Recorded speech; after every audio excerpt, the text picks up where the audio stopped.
Not so good. Not so good morning. Not so good morning. Pero good morning pa rin kasi nagising tayo. Pero not so good morning. Gawa ng sira na naman yung page. Yung page as in yung main page na ito. Page ni Ato and Friends, sira na naman. Ayun, hate speech na naman. Hate speech hate speech as always. Bali, itong video na to. Sabog ang inbox ko sa Tingin mo, itong video na to na no problem sa YouTube. Hate speech kay Facebook. Meron pa naman tayong backup na ito, yung annex na verified din yan. As second page natin. Pero itong main, sira na naman. Tara, bili muna tayo ng pandesal. Variables.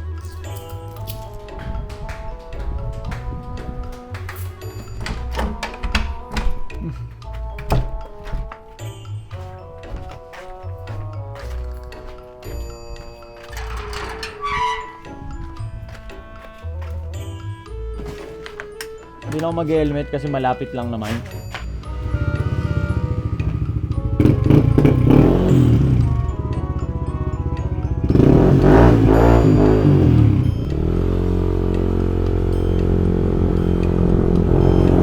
Hindi na ako nag-helmet kasi dyan lang naman sa labasan. Dyan lang sa labasan.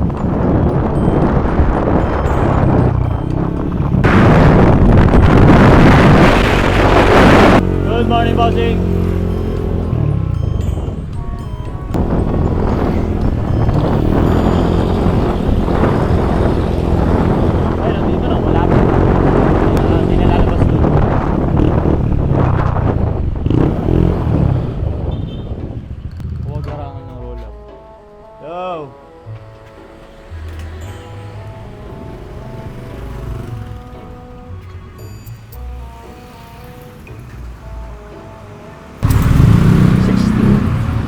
Pesos nga, bossing. Yo, par. Walang pasok? Alright. Rider JNT. Kaya sa loob, putang ina, malaglag.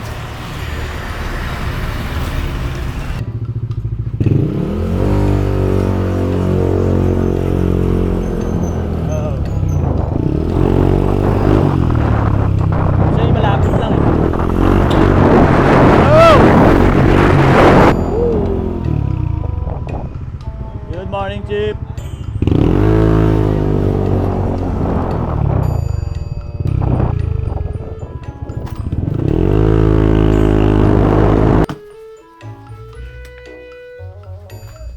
Yo! Paglabas ko ulit, bossing, nandun pa sa shop eh.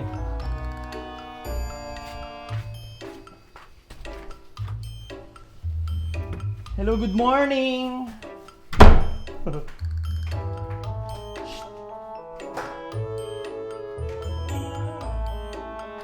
Makikita dito. Yes, sira yung page. At ano ba ang ginagawa ng isang influencer, content creator, public figure kapag sira ang page? Pwede mong i-appeal. Pwede kang mag-appeal. Personal, ikaw mag-a-appeal. Punta ka dun sa dashboard sa FB. Ikaw mag-a-appeal. Kung hindi mo kaya, may mga tao naman na expert dyan sa Facebook. Andyan sila Edmar Estabilio, Roden Ico, yan yung mga sila yung mga expert diyan sa pag-a-appeal. Ayun, pero kung may pambayad ka, gagaya nung nangyari sa akin last time. Binayaran ko yan, 150k. Meron ako dito Derek Rim, sa asukal ng segunda. Pwede kang magbayad 150k. Tanggal lahat ng violation. Pero 150k, ang laki. Nangyari na sa akin yan, actually, pangalawang beses na nangyari sa akin yan. Yung una nung nagka-issue si Aura Briguela, yung gay, nagka-issue yun, ginatasan ko yun, parang 2 araw na magkasunod. Trending yung video. Kaso na-turn down kasi nga, hate speech tsaka violation kasi nakipagbugbuggan siya dun eh. Violence pala.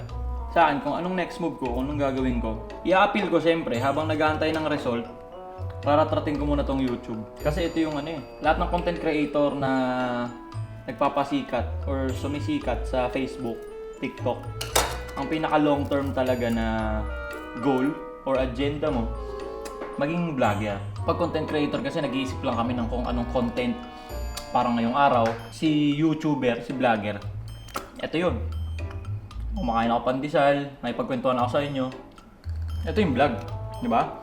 At the same time, pag-retrat ko dito sa YouTube ng vlog ganito, umpisan ko na rin mag-stream, mag-live stream kasi tier 1 din ako. Di ba? Sa mga di nakakalam, tier 1 din ako. Ngayon, si tier 1 para sa mga gamer. Eh ako, gamer naman ako, naglalaro naman ako kaso hindi ko nila-live. Diba? So doon nakapokus si tier 1 sa gaming.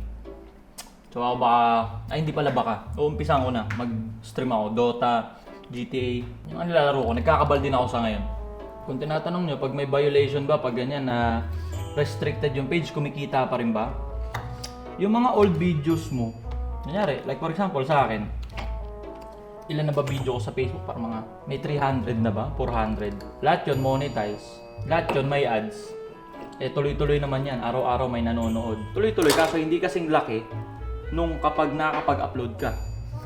Kasi nga restricted, hindi ko a-uploadan yun.